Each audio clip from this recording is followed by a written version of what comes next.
Para você que está nos acompanhando na TV Metrópole, já estamos de volta, está nos acompanhando também pela internet no www.tvmetropole26.com.br. Fique à vontade aí para poder mandar sua sugestão também pelo nosso e-mail, Biola tá na rede, tá na mídia, @hotmail.com. É verdade, no crescimento lá da tecnologia, né? Os computadores chegando, ganhando mercado, e você sempre acompanhando a tecnologia desde o começo, não foi isso, verdade?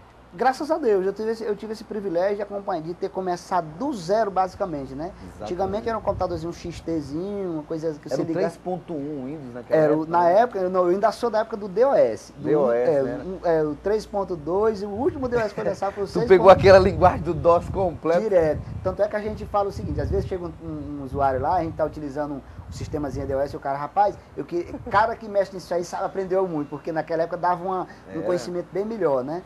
Antigamente quem aprendia informática, se não soubesse aquilo, não ia para canto nenhum. Não ia para canto nenhum, continua ainda, porque é o seguinte, hoje não continua porque de uma certa forma a moçada hoje, um meninozinho de 8 anos já tem e-mail, já tem Orkut, já tem Facebook, já tem Mas tudo. naquela parte de você poder configurar, formatar, entender como funciona o computador, porque a informática é feita basicamente em cima de códigos, não é isso? Perfeitamente. Tem o DOS, você entra em configuração, tem aqueles comandos que é o que faz com que o computador realmente entenda o que o cara quer. Exatamente, a gente chama isso aí de configuração, né?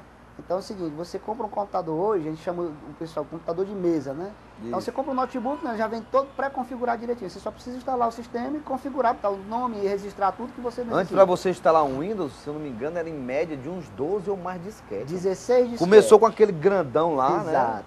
Aquele era 16 disquetes, o 5.1, né? Aí reduziram para o 4,5, aí ficou em torno de 10, 11. Aí, se você tinha que instalar o Windows, já pensou que levava 2 horas e 15 minutos para instalar o Windows. Aí depois de instalar o Windows, você tinha que instalar os drives de som, de vídeo, de rede. E sem falar das memórias, né? A memória do computador, processador e tudo, né? O processador, a gente trabalha... Eu lembro que até o Pentium, o primeiro Pentium que saiu, né? Saiu do 586, foi pro Pentium. E a gente utilizava, já veio o Windows 3.11, que era um Windows que você já permitia você trabalhar em rede, você poderia configurar vários computadores num só. E já mudou um pouquinho. Quando chegou o Windows 3.11, já veio no CD, no disquetezinho de 1.4. 1.4. Ficamos aí pelo menos uns 2 ou 3 anos. Foi quando o Bill Gates lançou o Windows 95. Né? Foi mais ou menos no ano de 95. É interessante, né, a história do Bill Gates, né? Quem fazia mesmo era um cara que assim, segundo me falaram, o cara morava com ele, o cara desenvolveu tudo. Foi? Tu conhece um pouco da história? Eu conheço, eu já assisti aquele filme umas 40 mil vezes. Caramba, bicho, o cara foi então, inteligente pelo demais. que diz no filme, dois rapazes fazendo faculdade, eles faziam o projeto e queriam vender para eram 2 empresas pequenas, feitas no fundo de quintal, que as grandes empresas geralmente começam no fundo de quintal. Os caras desenvolviam um projeto e queriam brigar. Não, o meu é melhor do que o seu, aquele não, isso vai funcionar assim. Até que chegaram um dia na mão de um diretor grande, e a empresa já tinha crescido, não, isso aqui vai revolucionar o mundo. Foi quando nasceu as grandes empresas da área de informática, né? E o cara acabou, não, isso aqui não presta, sempre derrubando a Microsoft, né?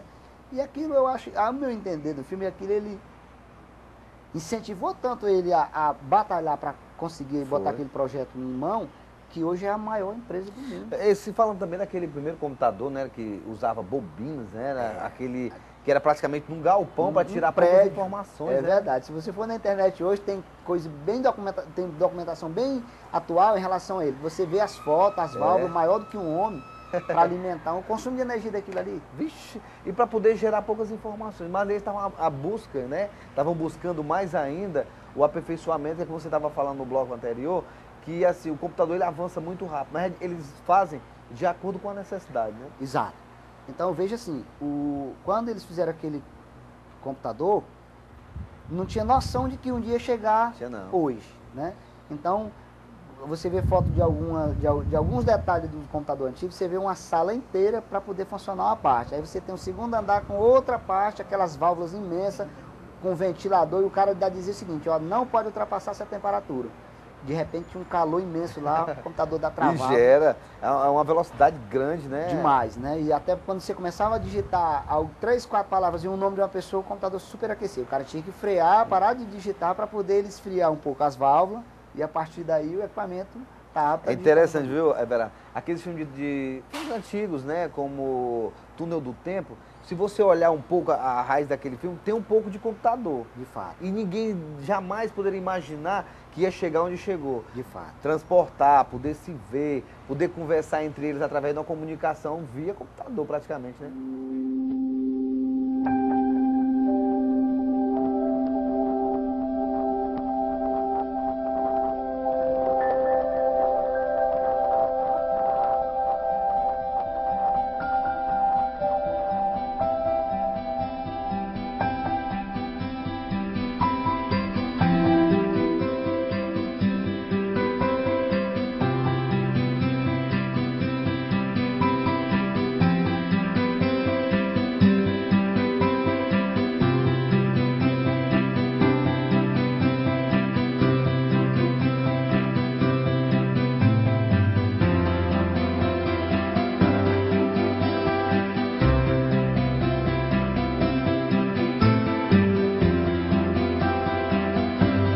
O computador hoje substitui equivalente a 50 computadores daquele ou até mais, numa peçazinha de 30, 40 É centímetros. verdade. Né?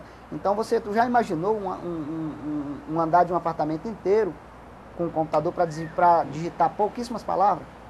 Que Né? antigamente, é porque o computador ele é feito em cima de linguagem, né? Cima de 0001, 00, aí Exatamente. ele vai criando uma linguagem totalmente onde o sistema começa a entender que uma foto, uma letra, ele pega um código grande para poder gerar uma informação. Então o que acontece? É 01, 01, 12, 01, 03, 04, até chegar àquela forma que ele realmente identifica, né? Então, chama de linguagem binária, né? Sim. Então, veja assim, a gente hoje temos a tecnologia que temos, mas baseado naquele princípio, né? Que seria um baita computador para resumir no notebook, no netbook hoje faz. Pra você ter ideia, um netbook hoje faz 50 mil vezes a função do que aquele computadorzão antigo fazia. Né? E agora o celular? Você tem um supercomputador na mão. Supercomputador na mão? É verdade. Outra coisa também, o que é mais interessante é HD, diminuíram tudo, coisas de pendrive, coisas que você precisava de um HD de 100, num pendrive você consegue armazenar. Eu já possuía pendrive de 120 GB que eu comprei em São Paulo. Inclusive, rapaz, isso não pode funcionar. Fiquei apavorado quando eu vi um pendrive de 120 GB, onde o HD do meu computador era 80 GB. Aí, quer dizer, da noite pro dia, nós já estamos aí na casa dos terabits, né? Exatamente. Já tem HD de 3 terabytes. Aí, Everardo, nesse tempo aí tu começou a trabalhar como montagem de computador, não foi? Como Então, eu trabalhei nessa empresa onde esses rapazes eram professor e engenheiro, inclusive um era professor da escola técnica, trabalhei 11 anos, foi aonde eu realmente me especializei, né?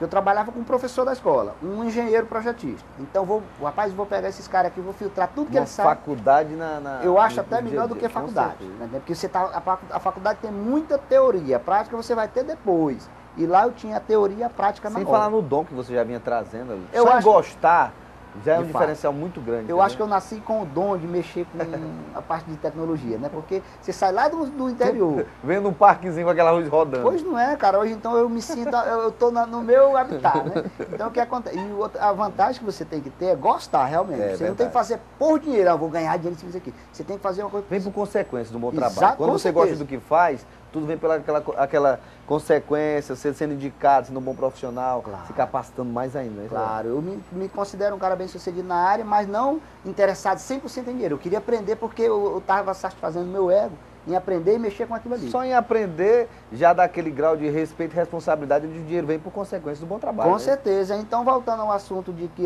por que eu cheguei até aqui, eu trabalhei 11 anos nessa empresa que era a Plus Informática, uma empresa que realmente me deu muita força, me deu muito empurrão para mim chegar até aqui. E apesar de trabalhar com um professor e um engenheiro projetista, que eram os dois sócios, né? E a gente trabalhava de segunda a sexta, então eu era responsável pelo departamento técnico. Nós tínhamos cerca de 5 técnicos locais e uns 10 de campo. Eu ficava gerenciando esse pessoal, até pela credibilidade que eu já tinha conseguido na empresa, né? E daí, cresceu muito a empresa. A gente sabe que hoje em dia, quando você começa a ver dinheiro, hoje é diferente de antigamente, você começa a ver dinheiro, existe uma ambição em cima daquilo. É um objetivo, na verdade. Com certeza. Eu acho que essa empresa se desfez em virtude de faturamento foi muito bom, então os caras não tinham noção de quanto era que ia faturar. Só um minutinho, Everardo, para você que está nos acompanhando aqui na TV Metrópole, não Tá na Rede, Tá na Mídia. Daqui a pouco a gente volta batendo um papo super bacana com o meu amigo Everardo. Não sai daí não, TV Metrópole, canal 26.